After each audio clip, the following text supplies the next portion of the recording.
Ayan po mga kapitik. Okay naman siya. Ayan o. Ang liit. Hindi na siya nakalabas. Yan. Thank you so much kay Sir RB ng Waikulba. You are watching Terra Shoot TV. Enjoy this video. Ayan. Kamusta po mga kapitik? Mami, Yes. walang lakad si Andres? May lakad nga eh. Pangaraw-araw niya lang yan? Pangaraw-araw mo lang yan, Andres? Pangaraw-araw niya lang po yan. Oo. Si Mami Janet po ay nagluluto ng pusit. Magluluto ako ng For adobong lunch. pusit. Yes. Wow. Wala na. Ew, dirty yan. Nahulog. Dirty, ang dress ko. Hindi ko na kaya hiwain, Daddy. Wag na, oo. Buo na lang. Buo na lang. Huwag nang hiwa-hiwain. Okay lang yun. Maliliit naman siya. Okay, sige. Wow, adobong pusit for lunch, guys. Kain po tayo. Naligo na si Mami. Naligo na si Ayi. Yes.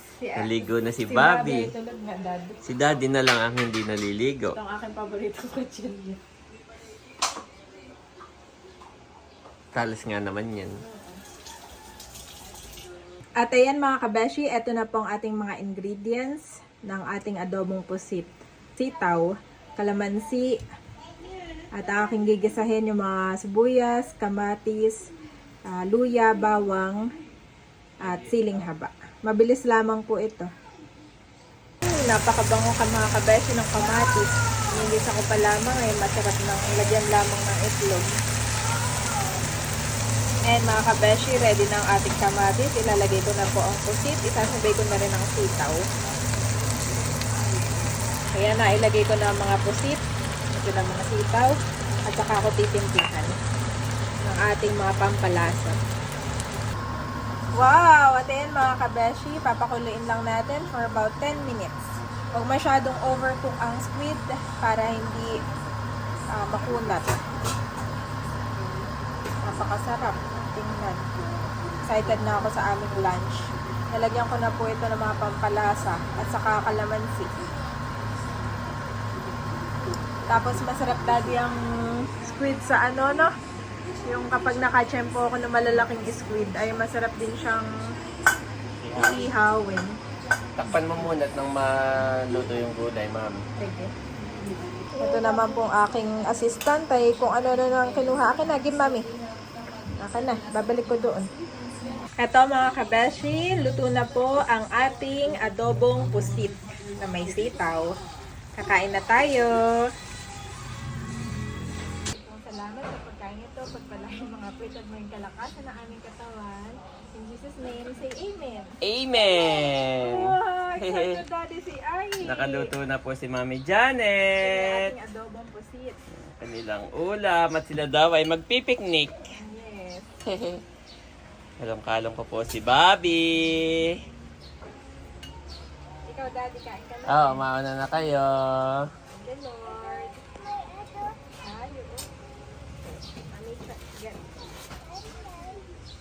Ang ginamit nilang table ay yung maliit para saktong-sakto kay Andres.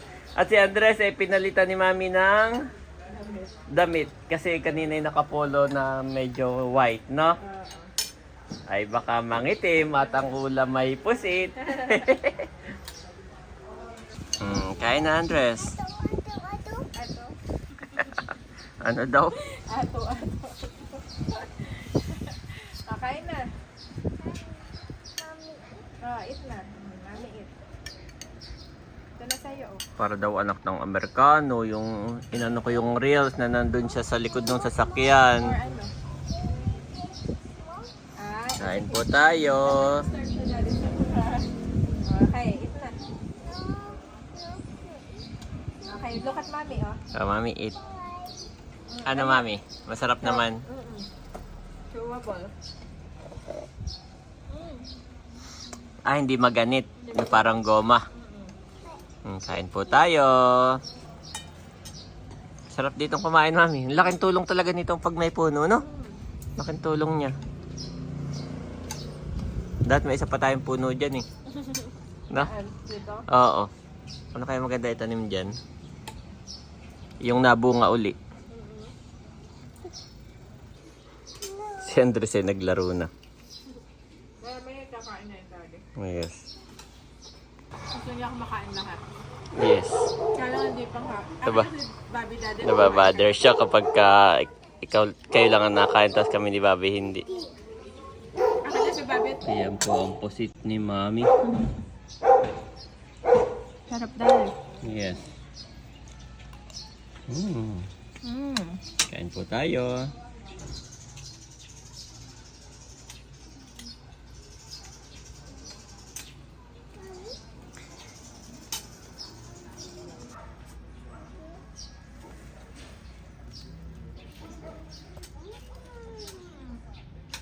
Sarap.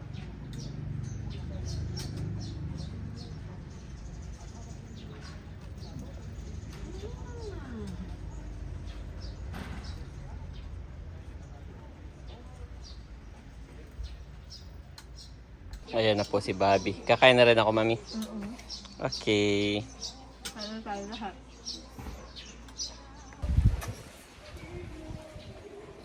Kain po tayo. Alam mo, Aye? Okay. Gulay. Gulay. Gulay. Yes, in. Yes, eat. Much later. Yes. Daddy, sabi ko. Dito po si Mami. Laging excited na magmerienda dito. Dito na ako lagi nagme-merienda. Merienda, mag-lunch. Sabi ko tayo Mami, may lungad ka. saan? Bayon na. Ha? Bun sa damit. Okay, Bobby, ito. It's okay. Hayaan mo na. Anong sabi mo? Ay, Kalong-kalong ko po si Bobby. magde-date tayo dito. Oo. Walang asin yan. Abay, gising na itong dalawa. Gising na. Iba na po sila ngayon. After po mag-lunch ay si Mami Janet ay nagpasama sa Save More at kami nag-grocery. Grocery, oh. Ayan pala doon mo binili. Oo. Sabi ko, i-date Tas- kita dito sa garden. Tapos yung tusok-tusok lang. Oo. May nagmamadali na ako. Tumiiyak na si Bobby. Tapos after, bago pag-uwi namin, after mag-grocery, ay tulog na yung dalawa, no? Diretso na sa tulog sa taas. Abay, Gising na ulit. gising na uli. Dalawang Bilis anak nilang natin, dalawang magising. boys ni Daddy. Unahan ko lang Daddy ko bukan. Okay. Ay, favorite po yung apple. Ay, favorite. Kalong-kalong ko si Bobby.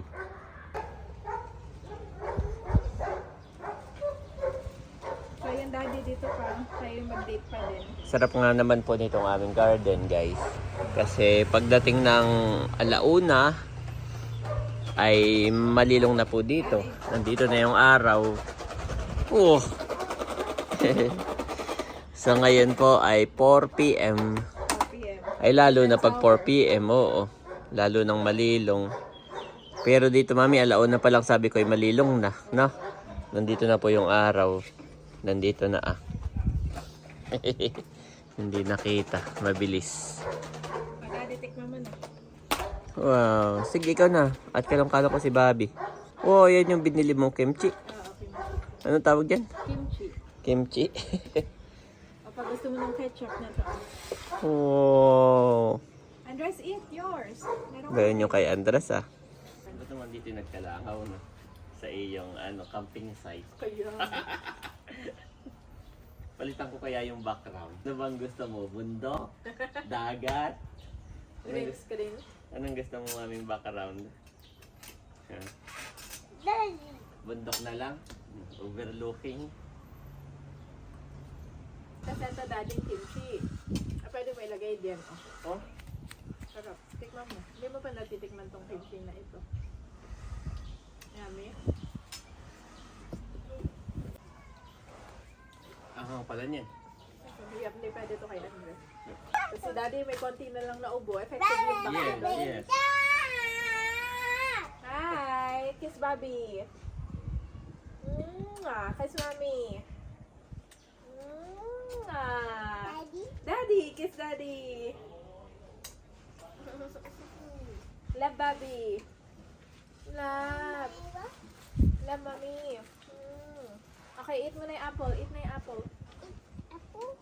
Ano naman yan, Dad? Sir RB ng Waikulba ay biglang nag-message sa akin. At napanood niya daw yung nagpakabit ako ng top load. Sabi niya ay ganyan din yung aking Raptors. Wow. Pinalitan niya nito. Siya nagbigay ng link. Parang iba, sobrang liit.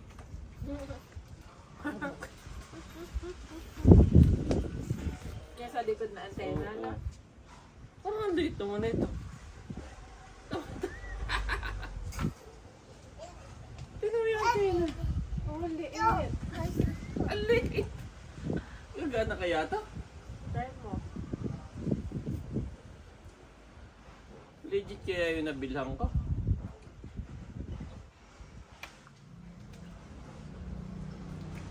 Tapos may mga screw. Ano masagap kaya ito? Ang liit pala dito. Akala ko mga ganito man lang kahaba.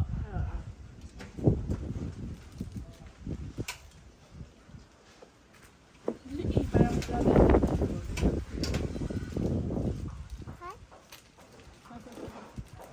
Merienda po tayo. si Bobby kakadede, parang gagawin ko. Oo. Sobrang liit pala nito, Mami. Gagana kaya ito? Nandito po kami ni Ayi. Okay, papalitan natin itong antena. Nakalabas. Ito po yung aking antena. So, ito po yung stock na antena ng aking sasakyan. Yan, tinanggal ko na. At ito naman yung nabili ko online. Pakaliit. May mga libre siya na screw.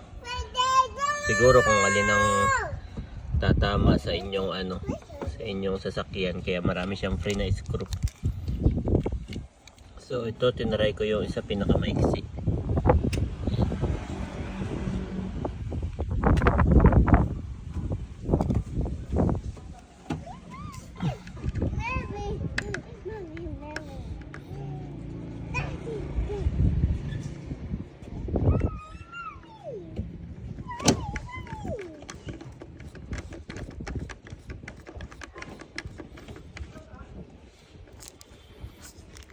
Ganun lang siya. Grabe. Nakasagap kaya yan.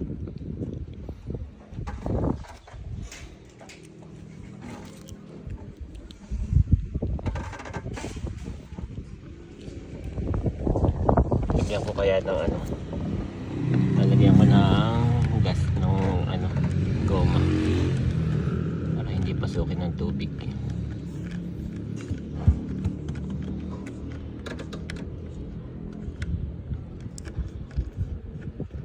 Ayan, mayroon na siyang goma na washer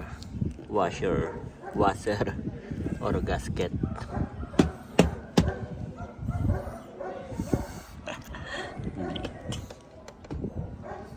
Ay, dyan lang. Careful. So, itatry natin kung may masasagap. Kalagay po sa description nito kung yung antena nyo daw, nandito yung GPS. Ay, ito po yung wala. Ito yung pang lang ito. Ito po ay pang AM, FM lang. Pero kung GPS or iba pang feature ay wala po ito. Hindi siya applicable. Nakalagay dun sa kanyang description. Kaya i-check ko rin yung GPS nitong aking sasakyan. Kung madidetect ko pa kung saan nakapark. Maganda kasi ito may GPS eh. Kung saan ako nakapark, saan ko siya naiwan. O halimbawa nawala po ito, madidetect ko dun sa aking app sa cellphone. Kung nasaan itong aking sasakyan, yun yung GPS niya. Yan. Ang ganda nga naman itong aking ang ganda ng pagkakagawa guys. Oh. Katibay. Okay, tetesting ko kung may signal. At ito naman ay dito ko na sa sasakyan itatabi. Yan, dito na lang sa sasakyan ko ito itatabi para pagka kailangan ko. Halimbawa walang signal, ayun, mabilis lang ikabit. So sa loob ko na lang itatabi ito. So na, get your shoes. Get your shoes. Naiyak na si Bobby. Yan, good job. Then your toy. Okay, let's go. Let's go to daddy. Oh, let's go to daddy. Come here. Nandito na ako sa sasakyan. Check natin. Okay naman. Meron siya. Oh. Aba, ayos to ah. Meron po. At least hindi nakalabas nga naman. Yan. Maganda po, ganun din. Kung ano yung nasasagap ko before, yun din yung nasasagap ko ngayon. Sa FM. Ngayon naka-FM ako. Oh. Dami. Ayos ah. Ayos siya. Ang halaga niya po ay 96 lang. 96 pesos. Kasama na yung shipping fee. Ayos. Ayos guys. Sa AM, hindi ako masyado nag-AM eh.